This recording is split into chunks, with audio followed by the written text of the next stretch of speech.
We are becoming slave to whatever technological facilities we are being given. There we have to have the mastery, otherwise they are very powerful media. If they are good to the society, that will be tremendous good. We are also, our lectures are all there in the YouTube. Why are we taking the trouble? Because it will, through YouTube we can reach all over the world.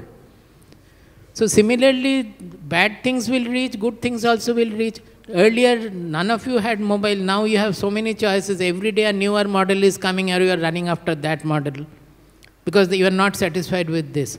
So the kind of pressure, stress, everything the previous generation had undergone, it is much more now for the children. We should understand. We should not blame the present generation. If anything is wrong with the present now, the cause lies in the past. Do you accept that? If the present generation is not good, the cause is in the past generation. Maybe they were more honest, they were not depressed, they were good, everything is fine. But the fact is that they have not been able to equip the next generation so that they are able to live a proper life with all this too much of facilities. Even in 90s in India, we had only 1-2 cars, Fiat and Ambassador. Now every other day newer models are coming and people are seeing and wanting to have. It's not only mobile, laptop, internet, car and whatnot, everything. So in such a society, to live a life with proper mental power and anchorage within, it is not as easy as it was in the past generation. That we should understand. And we should not blame the present generation. We should try to help them, telling them that you are in a much more difficult situation than we were. And it depends on you how you are going to use these facilities to your benefit so that you can have a better life now. Do you understand my point? Yes, sir. So it is a very important point that whenever there is something wrong in the effect, we should look for the cause. The cause is the past. The past generation might have been very good, very religious, everything disciplined, but the fact is that they did not apply their own intelligence to bring up the present generation so that they can withstand this tremendous input from all sides. That we have to think well, then only the society will become all right. See, many of the questions you can supply, I will go through, already there are quite a few. Many of the questions, common point is how to correct my personality, my behavior. I want to improve my behavior. How to go about it? Some has asked for some tips also. Another is mostly about confidence level. How can we increase it? I will take it up. The first one is improving the personality or correcting my defects, temper, etc. I will then again study this. Now here in the slide you will find something very important. Try to grasp these truths. It will be of great help in life. Whenever you find anything wrong, anywhere, repetitive wrong, where will have to be the correction? Suppose suddenly you find that the tap water coming out from the tap is muddy. Listen, now again questions I will get later. Already quite a few are there. Suppose suddenly you discovered the muddy water is coming out of the tap. If you clean the muddy water, will you get clear water? That is, from the tap it is coming. Whatever is coming, you are cleaning up the water near the tap also. Will it help? You will use pure water from there, but muddy water will still come. So you have to locate the source. Has the tank of the water become dirty? Or on the way some leakage is there from where the mud is getting into the water. Is it not so? So you have to solve the effect. What is the effect? It is the dirty water. That is the effect here. To solve the effect, you have to go to the cause. What is the cause of the dirty water? You have to go to the tank, clean up the tank, or if any leakage is there, that you have to find out from the source point. Similarly, suppose you are having a wrong behavior. Let us say a very common wrong behavior which we also have. Everybody in ashram also we have that wrong behavior. What is that? We end up hurting others. If I am a good person, I would not like to hurt anybody. But I am hurting others. Or repeatedly I am speaking in the manner that my parents are getting hurt, or my siblings, they are getting hurt, they are feeling bad, etc. In that case, if you try to correct your behavior again and again, then no, next time I will be conscious, I will not have this kind of behavior. You will find that again you have ended up in wrong behavior, and again you will think that I will not do it again, I have done it. With temper also it is the same thing. You have lost temper, you have lost the self-seatedness. You say that no, I will not. But again next day or a few days later you will again end up doing it. Because you are trying to clean the mud at the tap point. When the behavior has come out, you are thinking it is a wrong behavior, it has to be corrected. What you have to do is to look for the cause of that wrong behavior. Am I clear? You have to look into the cause. What is causing the wrong behavior? Any behavior we have, is it not produced by a thought? Suppose I want to raise my hand. Unless I think I will raise my hand, will I be able to raise my hand? So any behavior coming, it is an effect of the thought in my mind. So if I have some hurting behavior, it means I am carrying hurting thoughts in me. If I have a selfish behavior, always hurting people, damaging the relationship, etc., it means I have generated and I am hosting selfish thoughts. Selfish, you understand, must be. Swarthi. In Malayalam, what do you say? Swarthi. Huh? Swarthata. Huh. So, Swarthata has to be replaced by Pararthata, at least consideration for others. So, you have to look into your mind. What we are doing is that seldom we people will look into our mind. We always look into our behavior and whatever is external. Right from the beginning of the lecture I am saying that spiritual improvement or spiritual method is always on looking within and make the changes within so that we don't have to worry about the behavior. If the thoughts are corrected, if my mind becomes very liberal, loving, considerate, non-selfish, then automatically my behavior will be all right. Otherwise, however you may try, it will not be. Suppose you want to change the flow of Ganges. The Ganges, where in Gomukha it is coming, there is a stone from where it is just coming in trickles. In trickles it is flowing down. And if you go to Gangasagara where it is meeting the sea, it is at least 25 to 30 kilometers wide. It could be more also, I am not very sure. It's a huge one. The other side cannot be seen. So suppose you want to change the flow of the Ganges, the pathway of the Ganges. If you try to push the water from the Gangasagar, will it be possible? In the source level, Gomukha, you change the stone so that the trickle goes the other way. The whole Ganges will change by that. Like that, we have to go to the deepest causal level and make the changes there. Then only we will find that we don't have to be so attentive about our behavior. A good mind will always produce good behavior. A good liberal mind will always produce liberal behavior. This is applicable to all the problems you have written. Why is the temper coming? Why are you getting annoyed again and again? You will look into your mind. You will find you have very strong likes and dislikes. You have a very strong feeling about, maybe you like a dress to wear in a certain manner, you are very rigid about it. When the mother says that no, you are going to a place, you should not wear this, you wear the sari today, a decent dress, you will get immediately angry on the mother. Is it not so? Particularly the girls. Immediately you will flare up. Because the reason is that you are rigid, you are very much clinging to the dress you like to wear, not thinking of the place where we are going. Often the parents are right. They will say that in this situation, you have to wear a different kind of a dress. This will not be all right. But your mind is so much clinging to a particular way of behavior that you are not able to leave it. There can be so many other reasons for anger also.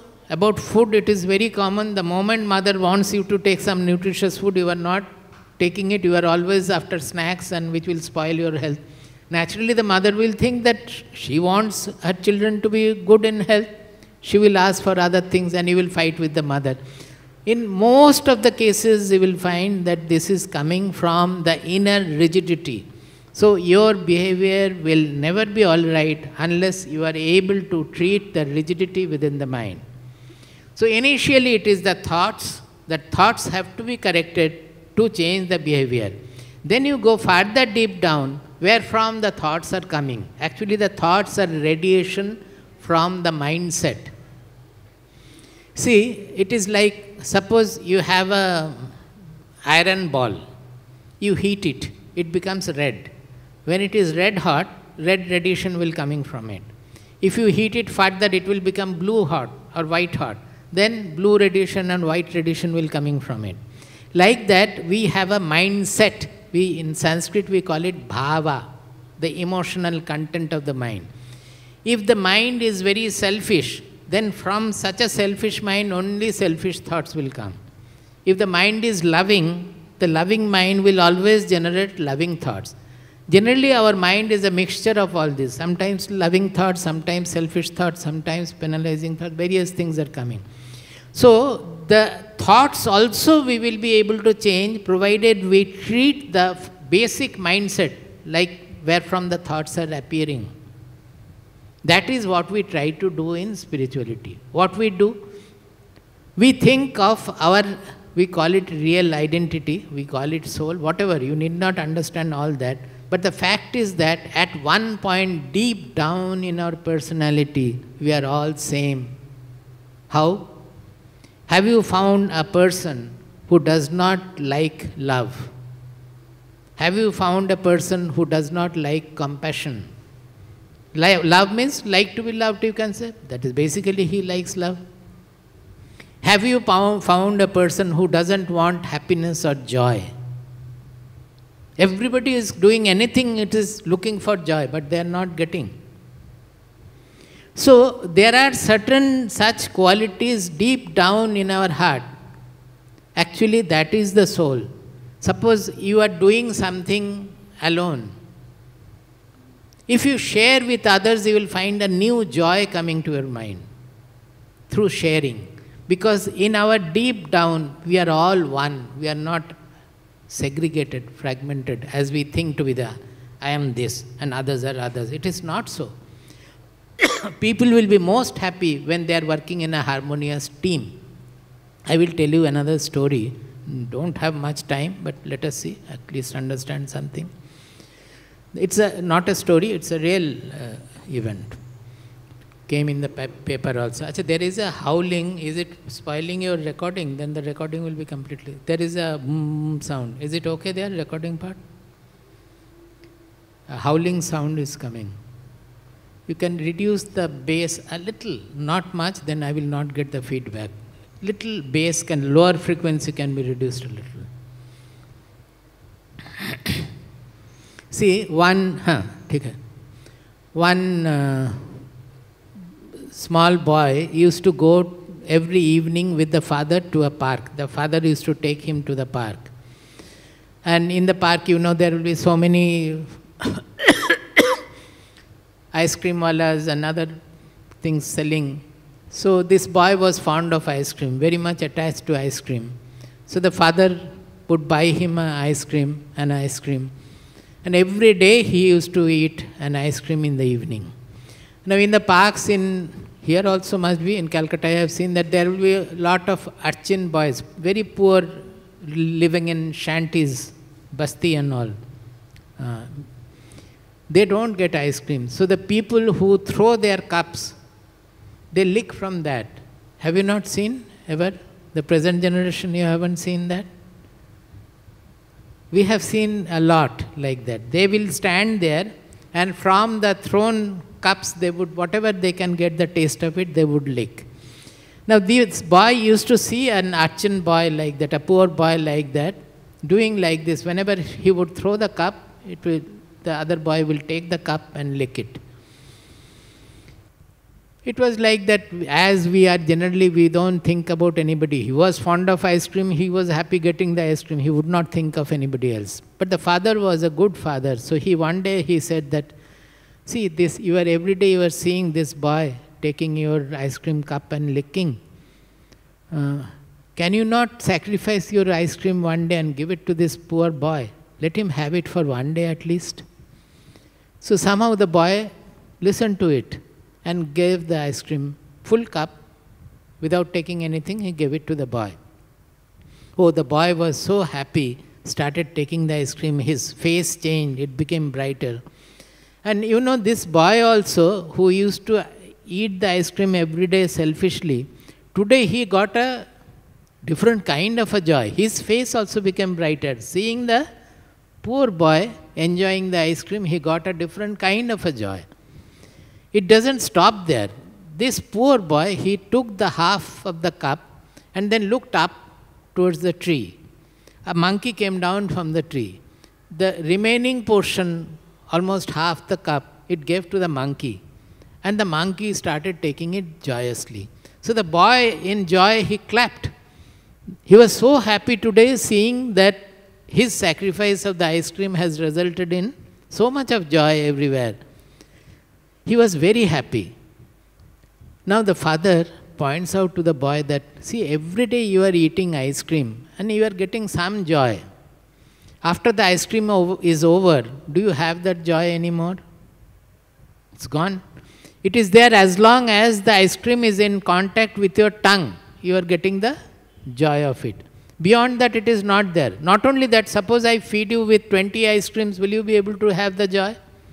1 or 2 you may take. After that, you will not have the joy of eating ice cream. So what is this? It is only a tongue contact which is giving you the joy. But today what you have done, is it not a different kind of a higher joy? Not only that, whenever you think of this, that you had seen it, you will find that the joy is still there. Why? Because joy is not produced by the sense organ, it is produced by your mind. Deep down, actually, from the inmost soul, the joy has come out. And this joy will be a permanent joy. Whenever you think of it, you will feel joyous. Not only that, I add to that, anybody listening to this story, if he is a human being, sensitive human being, he will have the joy. Are you not getting the joy listening to this story? No? So, if the boy had taken an ice cream, that ice cream joy he would get? It will not come here at all. So, we have to look for the higher joy, and this is what I call knowledge. If the father had not explained, the boy would have got the joy and then again forgotten. Again next day he would ask for an ice cream and that's all. But it is through explanation that this joy is somewhere, it is coming from your sacrifice. Not only sacrifice, it is from the fellow feeling about the boy. This is what I wanted to say.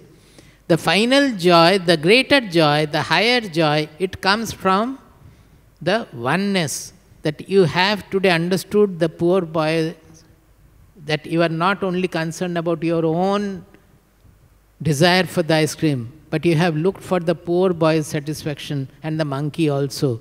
And altogether you have got so much of joy.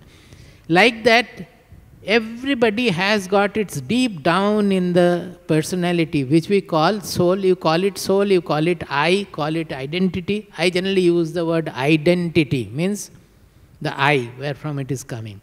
The joy is there for everybody. So we have to understand that that is there in everybody.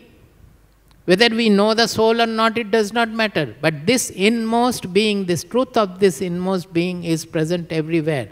That is why whenever you do something wrong, if you do something wrong, you will find there is a shrinkage inside. There is a weakness inside. Don't you feel? Suppose you have got a good marks, but by copying somebody, will the good marks make you so happy? Will you not feel a little inside that I have copied? You will not really feel happy. You got the good marks, okay. But there will be something which is punishing you, that I have done it in a wrong manner. Suppose even when you go for work later on, if you get a wrong promotion by buttering somebody or taking to some wrong means or so, you will find that you by the promotion you get better money, better position, better power, higher power. Might be, but inside you will feel very weak, shrunk, that I have done it, I have got it in a wrong manner. My colleague was the fitter person, he was more fit for this. I am not the fit person for this, but I have got it in a wrong manner. That inner voice will always be there, which is telling us what is right and what is wrong. Generally, we are not listening to that inner voice. All the troubles will go when we heed the inner voice. But why are we not heeding the inner voice?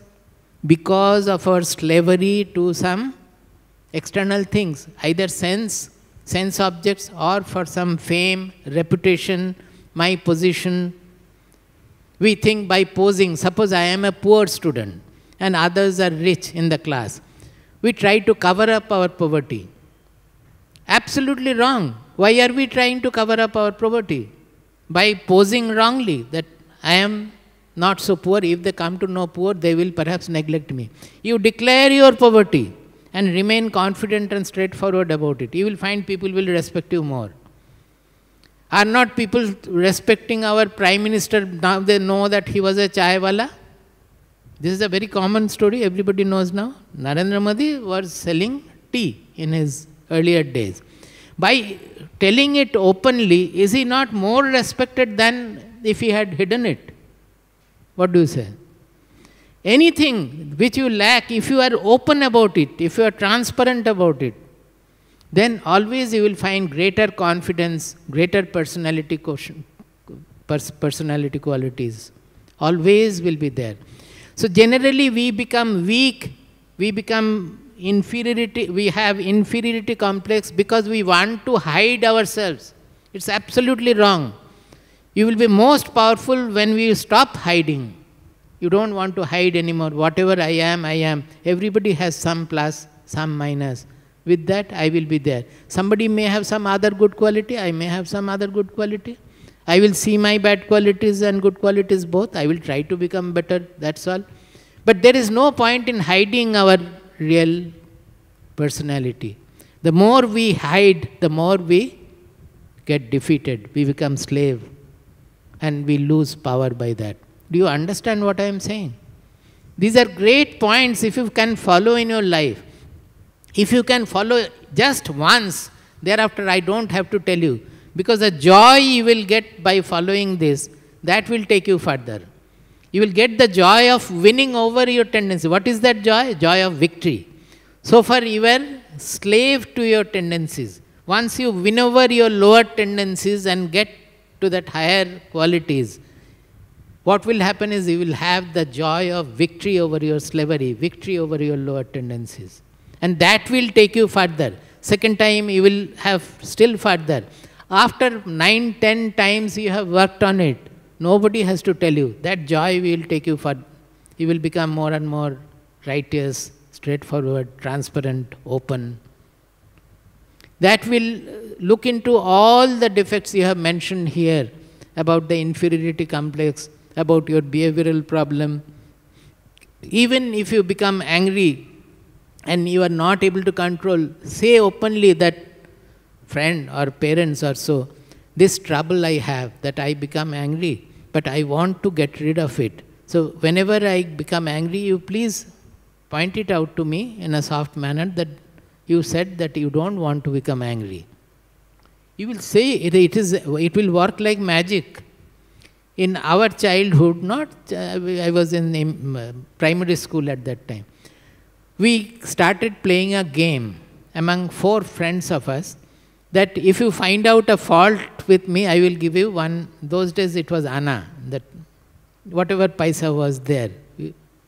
We were not using 100 rupee notes and all in school. Now people, the small boys, kids, they give 1000 rupee notes in the school canteen. Those were not days like that. So we played the game where if you find out a fault, I will pay you. Generally, when you find out a fault, I start shouting at you. In this case, it is just the reverse. If you find out a fault, my fault, then I will pay you. It worked so well. After a little time, we were not paying to anybody, but we picked up the habit of pointing out. Whenever anybody is getting angry, we will point out that, see, you are getting angry. Without any money, only money transaction was not needed at all. But it became our habit. We started taking joy in that. See, these changes we should understand. Earlier, what was happening? Anything told, we were getting angry and we will fight back. Now what is happening? You are happy whenever faults are pointed out and you are sorting out together. So you will not try to hide amongst yourselves also. 5, 6 boys or girls or whatever, friends. You will always be open amidst yourself. You will be openly making comments. We used to play another game where we will list out some, say, 10 qualities. And we will mark our friends. Out of 10, say, good behavior, 5 out of 10. Greed, 3 out of 10. Like that we will mark. So, suppose there are 10, I will mark all the 10 separately. And for me, also they will discuss and they will mark together. So I will be able to point out, I will be able to compare my marking about myself and others marking about myself. Are you able to follow? So you will know how much your judgment about yourself is wrong. Suppose I have given myself that I am very good in behavior, but others have given me 3. I have given myself 8. Then I come to know that my understanding about my personality is wrong. See how beautifully we have played these things to improve ourselves. Everybody can play. It is such a good, such an interesting game. In the family also you can play. Everywhere. These are all for effort towards improvement. Improvement means winning over your own lower tendencies. Always there will be a victory of winning over our lower tendencies, our hiding tendencies, our inferiority. All inferiority complex will go by that. No inferiority complex will be there. Because you are opening up yourself. In certain areas I am inferior, in certain areas I am superior. We are all mixture of all together. This is an interesting model, an easy model. All of you will be able to understand. Actually, this is an example from the Kathopanishad. From the Upanishad. The Upanishad doesn't have this picture, but it is depicting this picture. What are we doing? This is an integrated personality. The example is of a chariot. The comparison is the horses. Normally, no chariot will have 5 horses. It will have 2, 4 or 6, even number. Here I have put 5 horses because we have 5 sense organs. Those are the horses. Then the horses are controlled by the rein. In Hindi we call it lagam. What do you call in Malayalam? The rein of the horses. Anyway, so that is compared with the mind. That is the mind. Then the charioteer will have to control the horses to take the chariot forward. So the charioteer is the intelligence, buddhi. And the chariot is the whole being, our whole personality. Now, what will the charioteer do? Where will he go? Is the charioteer means the driver. Is the driver deciding where the chariot has to go? Suppose I came here. I had to told the driver that I want to go to Niranjali. That the driver doesn't know. I have to tell the driver and show the way also, if he doesn't know. Similarly, the charioteer, the buddhi, the intelligence, has to listen to the inner voice. I have forgotten to change, it is still soul. Generally in spiritual lectures we use the term soul. I wanted to put it as inner voice. That inner voice is there for everybody. that whatever is the right and wrong, you cannot say, I don't have the inner voice, because that is what we are in reality. That voice is there everywhere. We are not hearing the voice or heeding the voice, listening to the voice because of our attraction, repulsion to the sensory attractions, our slavery to the sense objects. We don't listen to it. Otherwise, it is always guiding us. So the intelligence should not be listening to the senses. It should be listening to the inner voice, where to go, where to lead. Then the intelligence will control the horses, the sense organs, how to move. Now, intelligence does not have a direct access. It cannot control the sense organs directly. Are you able to understand? Our buddhi will not be able to control the sense organs. The sense organs are directly controlled by the mind. So the charioteer has to control the horses by the rein. That is the mind. So that the horses will take you there. Suppose the horses are indisciplined. They are not trained horses. Then the chariot will go here and there. The horses will, the moment they see grass on the side, they will get down from the road and go and eat the paddy or grass. Is it not? Similarly, suppose the intelligence is planning always to satisfy, gratify the senses. Then the charioteer, what will it do? The moment he finds that there are paddy or grass or so, they will drive the chariot to that. So, the senses have to be first of all disciplined. Then the mind which is controlling the senses will have to be very strong. Otherwise, suppose the charioteer is pulling the horses and the horses are absolutely indisciplined, then the rein will break. He will not be able to control. So we need very disciplined horses. Senses have to be trained by physical disciplines. The mind has to be trained by mental discipline. This mental discipline is what we do in the name of meditation or puja or reading something very good things, etc. That is only for strengthening the mind. It need not be God. It is easy to hold a God in front and think about it. That's all. Otherwise, God is a model only. The really whatever is happening is to our mind and our personality.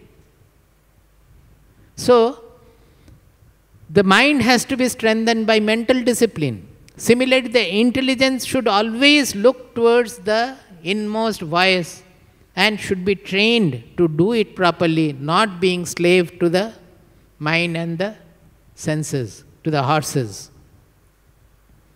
If we can do it, then the chariot will reach its proper destination. Otherwise, it will go here and there. Is the example clear to you? Go to the next one. Here I have just summarized the whole point. Disciplined senses following the mind, mind guided by the intelligence guided by the inner voice, leads us to integrated personality. Integrated personality means you are the master of that personality. Be master of yourself means that only. Integrated personality means there will be no clash between the senses and the mind, between the mind and the intelligence and the inner voice. Am I clear? Normally, always there is a clash going on within.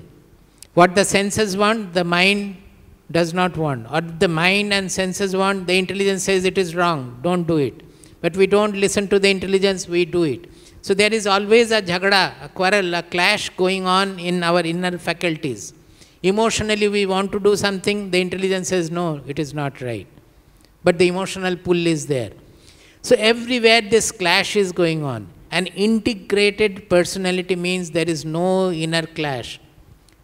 The senses will follow the mind will follow the intelligence will follow the inner voice. The chariot will move smoothly. That is the integrated personality. See, this confidence level, all will increase provided you practice it. Without practicing, it will not improve. One has written that I am not able to get up in the morning. You have to practice. Suppose you are getting up at 8 o'clock. Religiously you put the alarm at 15 minutes to 8 and advance your getting up by 15 minutes. You can ask anybody else to put some water on your eyes also. If you are in a family, you can ask your mother or brother or sister to exactly at that time splash some water on your face, so that you have to get up. You have to do it meticulously. Once you have started getting up at 7:45, advance it by another 15 minutes after a week or so. Don't do anything in a drastic manner. Then it will not stay. Suppose one day you suddenly get up at 6 o'clock, you will find after 3 days again you are getting up at 8 o'clock. Everything make it in a moderate manner as a regular discipline and slowly improve. Then whatever you improve, it will stay. Then after another week, you advance it by another 10 minutes or 15 minutes. Like that you can bring it back to any amount you want. Up to 5 o'clock is fine. You can bring it back there. And you will gain so much of confidence through this practice. This confidence cannot be given by lecture. Unless you do it and see the benefit of it, you won't get confidence. But once you do it and find the benefit, you will have the full confidence. Nobody will have to tell you anymore. You will have your own confidence from there. How am I saying this? Because I have practiced. I know very well. That is one of my gain I have had. As just like that in the first half I said about statistical mechanics, like that there are so many things which the practices have given me the strength, the confidence. I have found that when I started meditating, that 1 hour of meditation made my mind so effective and efficient that whatever work I was doing earlier in 8 hours, I could do in 4 hours or even less. You understand? Why? Because the mind comes to a very orderly state. It is normally the mind is disorderly. So many things are pulling here, there, etc. If you set your mind into a very disciplined, orderly state, you will find that things are getting done in no time at all. Then you will look back and find that we are doing many things which are not necessary. At the end of the day, if you look back, you will find that many things we have done which need not have been done at all. For nothing we have done. If the mind is in an orderly state, it will do everything in a very fast, and whatever need be done will be done. This is, I am talking from my own experience. I have seen at that time when I got initiated in the spiritual practice, the real practice of it, I had just started my PhD work. And I had to do the PhD without any guide. My guide left to Canada within 3 months. He wanted me also to go there, but there was some difficulty and all, it did not happen. So I had to pursue alone. There was not a single colleague who was working on the same project. So I had to go absolutely alone. But I found that it was the mind was working, the intelligence was working so efficiently, I never wanted anybody to help me at all. Things used to be done just like that, through a harmonious process. How am I having this confidence? Because I have done it, I can say that it is confidently, I can say it is so. Those who have done, they have corroborated my statement, yes, it is so. Those who have done. So confidence, all of you will be freed of the inferiority complex and gain confidence by practicing.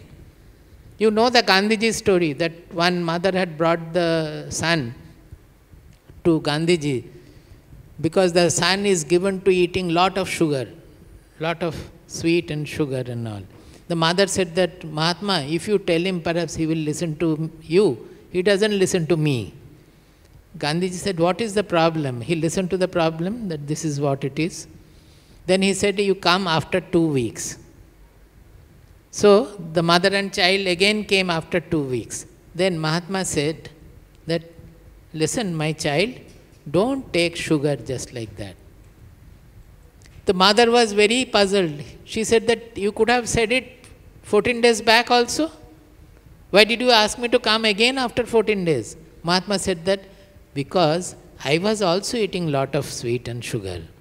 When I am eating sugar, how can I ask others not to take it? So I had to practice not taking sugar at all for at least 2 weeks before I advise this child not to take sugar. Do you get any meaning here?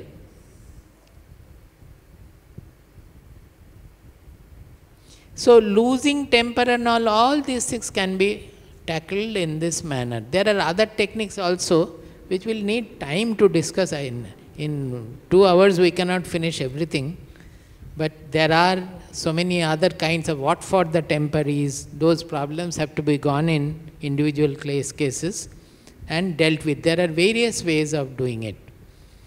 But everywhere the common thing is to get to a dispassionate level.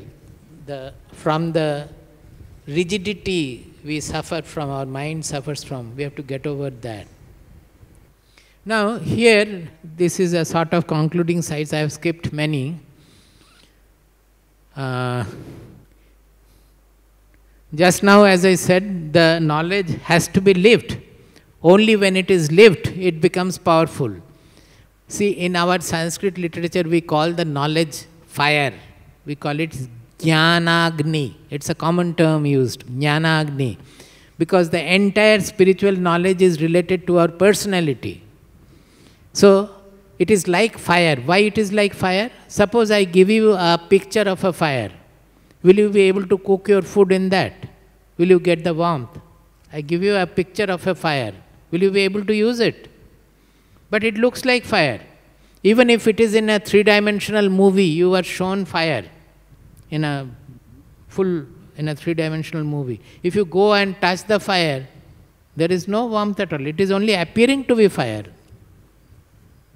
What it is called? Those 3-dimensional projections outside? Holography. There the fire is there. You can go around and see the fire. But if you touch the fire, there is nothing. It is only appearing to be fire. Like that, whatever knowledge I am now telling you or you get from the book, it is just the picture of the knowledge. That will become a real fire when you use it for yourself, when you practice it. The knowledge has to be lived. When you live, then it becomes slowly the real fire.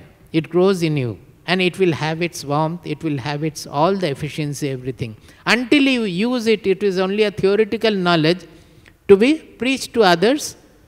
You will be paid heavily. Now management courses are there, which you will go and as a consultant you will speak and they will pay you heavily. But in your own case you will not be able to use it. It is only to be spoken to others. And everybody is happy hearing it, as I am also doing like that. So, knowledge will gather power only when we are using it. What kind of knowledge? It is a knowledge about our personality. So, unless I use it, I apply it, it will not have its strength at all. Many have talked about indecision here also. Now, if you are a good person and you want to improve and lead a peaceful, civilized life with knowledge and further progress, then the way is very simple. There is a thumb rule. Whatever, when you are at a crossroad, that is, you have to decide, shall I go this way or that way? Shall I take A or shall I take B? The decision is very simple. You look into your own mind within. That by choosing A, you are feeling an inner expansion. Although outward, you may lose money, you may lose position, you may lose property. But inside, you feel a strength, an inner expansion. Then that is the path. If you feel there is an inner weakness, there is a shrinkage inside, that you are feeling small, feeling weak inside, although externally that path may give you more money, more property, more position and all, then that is not the way for a good person who wants to have a fulfilled, peaceful life, a proper life with all values, a value-oriented life. For a value-oriented life, the selection is very simple. Before choosing the path, look within and find out where you are feeling an inner expansion or where you are feeling an inner weakness, shrinkage, always shun the path which will make you feel weak, and choose the path which will make you feel an inner expansion and strength. Now, in difficulty, I have said that operate the key of acceptance. This I have already explained, that whatever difficult situation is there, first accept it. It has happened. By not accepting, you cannot do anything. The moment you accept the situation, the stress your mind is feeling, your brain is suffering from, will go immediately. I have accepted the situation. Now let me work for it. Suppose, as I said just now, when my guide went off to Canada, leaving me alone, and there was nobody to help me. If I had not accepted the situation fully, I would have only murmured and looked for another guide, going on into another university, here, there, moving around for a proper person or so. And or I would have remained there and only complained about the guide and complained about many things. Is it not so? But what did I do? I accepted the situation very well. There was no problem at all. And I worked whatever I was doing. Suppose that working was not possible, then I would have looked for another opportunity in some other university or some other guide that was open. But I did not need, because I found that I can go very well. So, first of all, we have to accept the situation, whatever the situation is. Accept it and then work on it. Now, this is very important. Remember, difficult situation is a gateway to further elevation and evolution. Always it is so. Don't murmur about, complain about the difficulty. If a difficulty you are feeling, it is to lift you up further to an elevated position so that you can face the difficulty, cross over the difficulty. By crossing over the difficulty, you will have higher confidence, higher strength, everything will be greater. If I had not worked out my problem there, facing the difficulty in research, today I would not have been able to speak with so much of confidence. I got so much of strength, confidence from facing the difficulty there. Like that, so many in life, so many times we have faced not for personal reason. I was given to movements and fighting out revolutionary things and all. So everywhere, I have faced all the difficulties, in some cases alone also. And that has ended up in giving me more and more confidence alone. Unless you face the difficulty, there won't be any elevation. Seeing the difficulty, you will go away, go for an easier thing. Then there is no growth for you. Always it is facing the difficulty, you will have higher growth.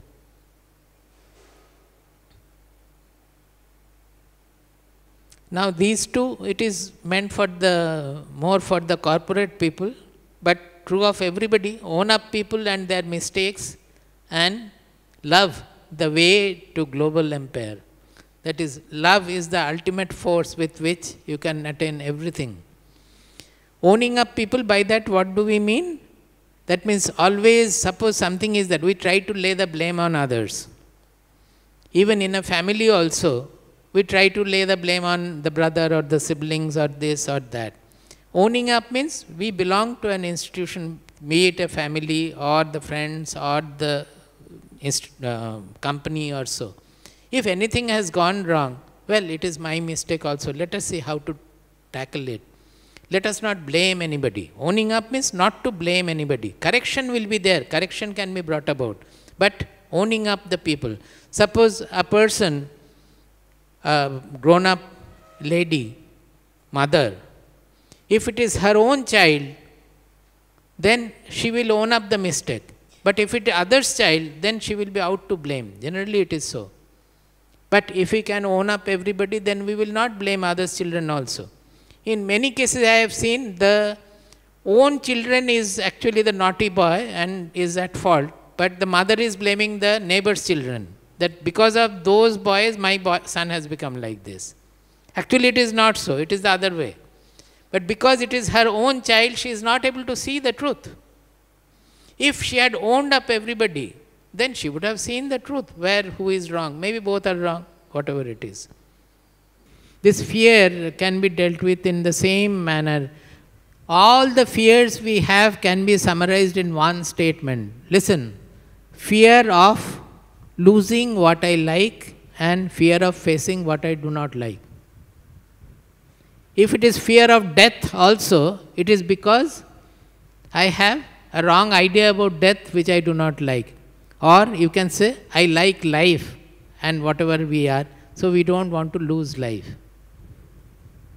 And any other thing, the fear of losing rank, losing in the exam, because I don't like the result of it. Fear of facing any difficulty, because I don't like. Fear of facing some people who will not always behave well with me. That is also like that. So all these fears will go, provided we can get over this likes and dislikes by understanding things as they are. Everywhere there is something good, something bad, accepting them. What is the rested place of our mind? That is the self only. That is the most restful place. The same thing. If somebody is sad and whatever he or she says, the words go on tormenting me. How can I ignore the words? This also, unless we see the exactly what is the problem, it cannot be said. But by others' sadness, if you also become sad, then it is only enhancing the sadness. You should be able to relieve the other person of sadness. For that, you have to look for the source of joy in yourself, so that you can relieve the sadness. Otherwise, it is only enhancing the sadness. As somebody dying, all start crying, and those who come, they also start crying, and together the suffering goes on increasing. It should be such that we should be able to take the suffering also in a positive manner. But all these discussions can be had in a much greater manner. Overcome our stress. It is through acceptance, as I said. How can we find the real problem of our mind? That you have to look into your mind and find out. But the real problem of our mind is basically, it is always the slavery to the external world. So if that is detected, then all other problems will go. How can we focus on the subject I hate?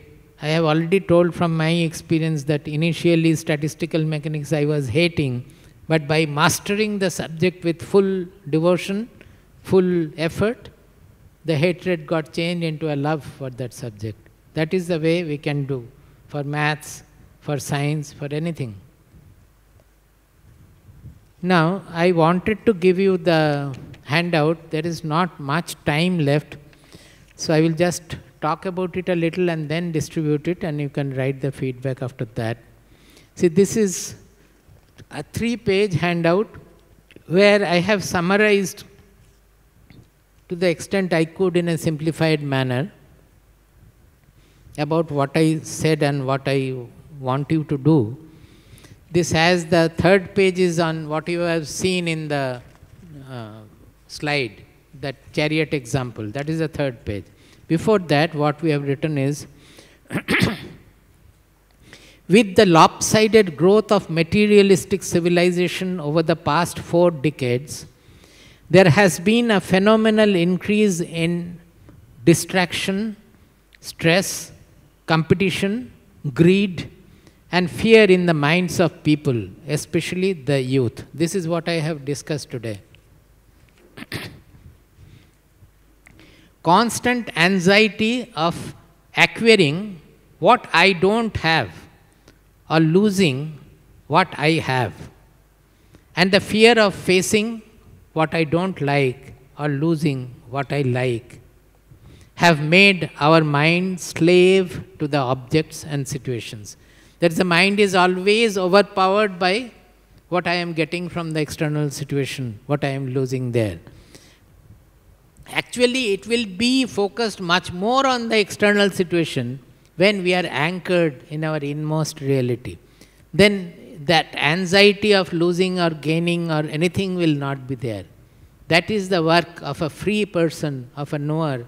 He works like that, anchored in our real inmost personality. The infinite variety of the world is always pulling us away from our inmost anchor. Know that this outward pull is not generated by the objects, but by our own minds clinging or dislike towards them. This is one important point. That the pull and pushes always will be there. There will be hundreds of mobile models and car models and whatnot. But if our mind is getting disturbed by that, then the fault is not in the car models or the mobile models or internet. The trouble is in us. We are not able to remain self-seated and enjoying the world as it is. That is the trouble. So how to go about it? That is all the points I have given here, 12 points. How to go about it. That is the... At the end of it, I have given a shloka, which means, like the sky, spend time with the sky, sun, mountain and ocean, thinking about their qualities. This is a great hint. Because we are not looking at the open sky, we become so constricted and selfish. If you go to the Himalayas or in an open space on a field or so, you will find that automatically the mind spreads in the sky. So we should utilize nature to broaden our mind, to strengthen our mind, to make us less selfish, to make us more natural. So this shloka says, like the sky, stainless am I. Like the sun, self-luminous am I. I am ever poised and unshakable like the mountain. I am vast and unbounded like the ocean. This, when chanted, I will chant only one shloka. I thought of not doing any Sanskrit here. That is against our nature. We will always start with a Sanskrit shloka. But today I did not start. But let me at least end with this shloka. And I will be very happy following me if you also try to chant. Akashavallepa viduragoham. Say. Akashavallepa viduragoham.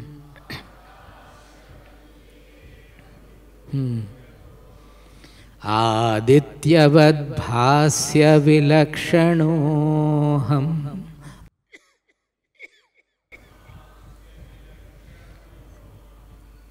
Aditya means sun. Adityavad bhasya vilakshanoham.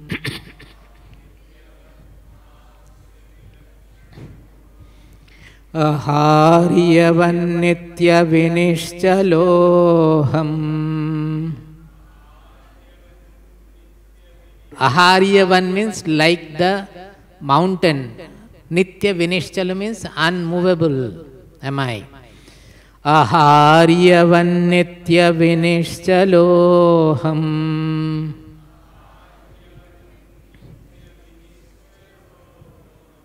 Ambodhivat para vivarjitoham.